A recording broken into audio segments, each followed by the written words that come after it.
Reka ngusuhuze kandi nkwifurize amahoro y'Imana wowe udukurikiye. Nyemerera uyu munsi tugaruke ku nkuru, ni inkuru iri kugenda ivugwa ndetse inkuru iri kugenda itangaza benshi. Ni inkuru y'umusore n'umukobwa batandukanye, ni hano hirya mu gihugu cy'abaturanyi, mu gihugu cy'u Burundi. Ni umusore witwa Ndayikeza Firmin ndetse n'umukobwa witwa Itangiteka Anike. Ubukwe bwabo bwajemo icyo nakwita nk'ishyano, byajemo umuzimu ndetse birenze n'umuzimu. Ubu ubukwe bukaba bwarahagaraye. Uti rero ibi byagenze gute? Ibi byatangiye ngo uyu mukobwa n'umukobwa wari ukunzwe cyane, ndetse akaba ari n'umukobwa wakundaga abasore cyane, bya bindi byo kujya mu mageto kuri buri musore wese, ndetse akaba ari umukobwa kenshi ngo wakundaga no gutendeka. Murabizi neza ko abakobwa batendeka cyangwa se n'abasore birangira nabi, akenshi birangira nabi, ntabwo bigenda neza keretse iyo babyitwayemo neza. Na hano hafi hari abakobwa ngewe nzi, umukobwa akaba afite umugabo cyangwa se umusore umusohokana akamujyana muri salo kumusukisha, akaba afite umugurira ifi, akaba afite umutembereza ku Kivu cyangwa se za Saga Plage mu Burundi n'ahandi hatandukanye bitewe n'urwego arimo.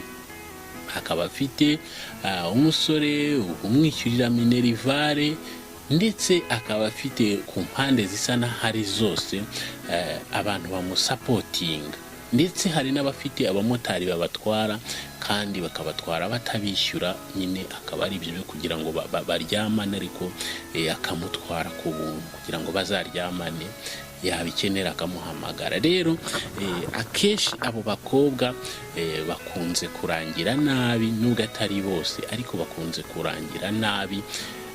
Rero birasa n'ibyabaye muri iki gihugu cy'u Burundi kuri uyu musore ndetse n'uyu mukobwa. Umukobwa wari ufite ikinyoma gihebuje, ndetse iki kinyoma kikaba cyaramugejeje ku cyo nakwita ingaruka yacyo. Uyu Firmin nawe ntabwo yabashije kubyihanganira. Uti byagenze gute rero? Byatangiye bateretana, ariko ntabwo uyu mukobwa yakundaga uyu musore wenyine, ndetse yavaga kuri uyu musore yamusuye ndetse batanaryamanye, amubwira ati ngewe reka ndacyari isugi. Noneho agahita agenda akigira hehe, akigira ku wundi musore w'inshuti ye, cyangwa se abandi basore benshi b'inshuti ye, bakagenda bakaryamana. Ibi rero birakomeza birakura, ndetse bakomeza no gukundana, bapanga kuzabana, ariko batari bemeza itariki. Noneho uyu mukobwa yari yaramaze gusama inda, ndetse yarayitewe n'umusore atari uyu nguyu witwa Firmin. Noneho akimara guterwa inda, ngo yaje kwegera uyu musore amusaba ko bapanga ibintu by'ubukwe bakabyihutisha, ndetse bakajya mu murenge bikabasha kuva mu nzira, bakihutisha n'ubukwe. Nanone urumva ko ngo inda yari ifite nk'amezi nk'3. Urumva ntibirengere yagaragara. Hari n'abakobwa bazi guhisha inda cyane, wagira ngo barabyigishwa.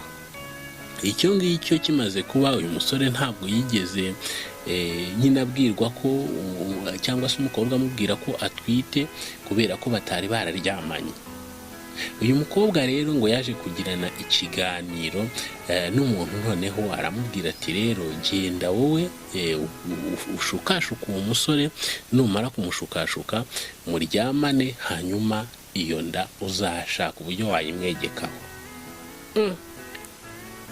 Umusore yari asanzwe atereta agira gute. Noneho ngo umunsi umwe umukobwa aramwihamagarira, aramusura baranaryamana, urumva ntiyigeze hakoreshwa n'ako gakingirizo.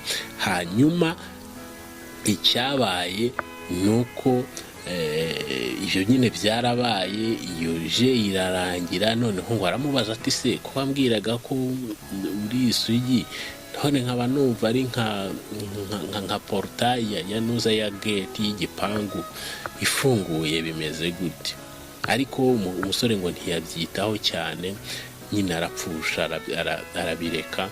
Noneho hanyuma process yari yatangiye yo kugira ngo bandikishe igikumwe cyangwa se bandikishe gusezerana mu murenge. Ibyo byarabaye, bamaze gusezerana mu murenge.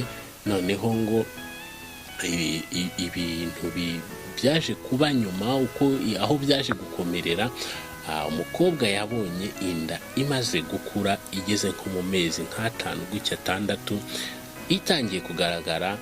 Noneho arangije ngo yegera umusore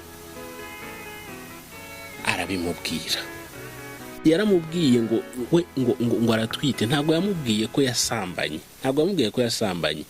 Noneho bageze bakimara gucisha uwo mukobwa muri ekogarafi, kuko barajyanye, ngo umuganga yaravuze ngo ese ko tubona umwana afite nk'amezi nk'6, kuguru, umutwe, ibice byose by'umubiri byamaze kwirema, none ukaba wavugaga ko hashize nk'amezi nk'3 cyangwa 2. Umukobwa rero niho yabisutse hasi byose arabivuga. Amaze kubivuga, umusore ati burya wambeshyaga ko uri isugi, noneho n'ikirenzeho wanasambanye no hanze bagutera n'inda. Umusore biramurenga koko. Bimaze kumurenga, ntiyagira ikindi kintu avuga, ndetse ntiyagira n'ibintu biremereza cyane, ntabwo yabiremereje cyane. Icyabaye ni uko itariki y'ubukwe yarageze, kuko bari barayishyizeho. Umusore ntiyaboneka, ndetse n'umukobwa nta cyizere yari yifitiye nawe. Nta bantu bandi bari batumiye, cyangwa se ngo baze. Abo bari baratumiye benshi bari baragiye bagenda babimenya, bababwira story uko zimeze. Urumva niyo abantu bagutumiye hafi aho ngaho, hafi y'ubukwe, hafi y'umunsi w'ubukwe, akenshi urahamagara ukumva. Rero benshi bari baragiye bafatisha amakuru, hanyuma ubukwe bwabushyizweho akadomo gutyo. Ni ukuvuga ngo abantu barasezeranye, ntabwo bigeze babana, ahubwo igitegerejwe ni ukuzajya mu manza n'ubundi bagakora divorce, cyangwa se wenda birashoboka ko umusore yazagaruka, cyangwa se yazabitekerezaho akongera akagarukira sheri we. Ariko ntabwo mpamya ko ibi bizakunda. Rero aba basore cyangwa se aba bakobwa bafite ibinyoma bimeze gutya barahari, ntabwo ari uyu wenyine, ni benshi bagiye bafata inda bakazigereka ku bandi. Nanone wowe utwumva biranashoboka ko ufite urugo, ufite abana, ariko ushobora kujya gupimisha abana DNA, ugasanga abana bose si abawe, cyangwa se umwana umwe niwe wawe. Umugore yarakubeshye, birashoboka. Iki ntabwo ari ikintu.